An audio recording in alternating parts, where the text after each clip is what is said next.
Hi, I'm Peter Carlson with Better Homes and Gardens Real Estate Clarity and Paracelsus Property Management. Today I wanted to talk a little bit about the Tenant Protection Act that went into effect January 1, 2020. This is also referred to as Senate Bill 1482, and as a result of this, there are changes to what landlords can charge for rent increases and for reasons of terminating leases. So I wanted to go over a couple of those scenarios with you real quick. I'm not an attorney, so don't take this as any legal advice. If you ever have any questions specific to your situation, always refer to an attorney for that. The Senate Bill 1482 or Tenant Protection Act is set to affect both the rent caps and reasons for terminating a tenancy.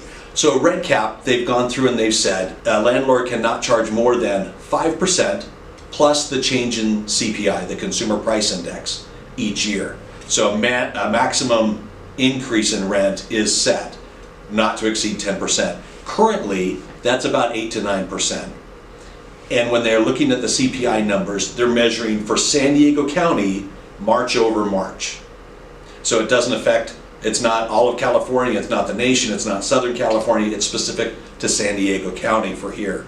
Properties that are subject to the Tenant Protection Act are limited to an annual increase of 5% plus whatever the change in consumer price index is, also referred to as inflation. So the second part of this bill talks about just cause terminations. There's a couple of different subjects of that. You have at-fault terminations and no-fault terminations. A tenant may be at fault if they don't pay the rent, or they violate terms of the lease agreement if they're in breach of contract, if they've been given 3-day notices to cure or quit and they did not provide that action. So if they're at fault, an owner needs to state on the termination notice the reason for the termination. If it's a no-fault termination, that means the tenant didn't do anything wrong, but the landlord is not continuing the lease based on a few different things. The most common ones are they're pulling the property off the market, they may be selling the property, or they may be moving back into it, or they may be doing a substantial remodel. So any of those four are considered no fault. Under the Tenant Protection Act, if it's a no-fault eviction or termination, the tenant is entitled to a 1-month relocation allowance. And this is either a check given to them within 15 days of the notice of termination, or it's credited to them at the end of their lease agreement. And on the termination form, it should stipulate on there which of those options are given. The other thing to keep in mind too is that there are some exemptions to this. Some properties are exempt. That includes single-family homes, homes or condos. It could be attached or detached, but if they're individually owned, those can be exempted.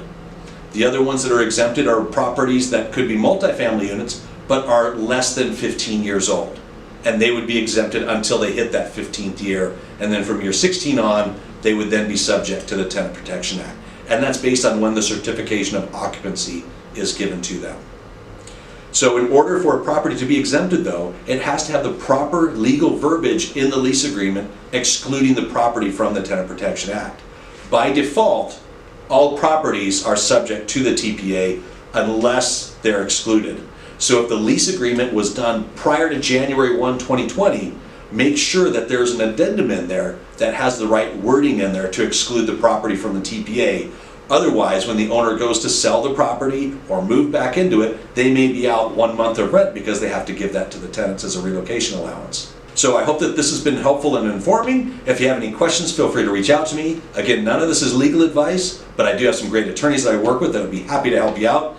And I look forward to helping you out in the future. Have a wonderful day.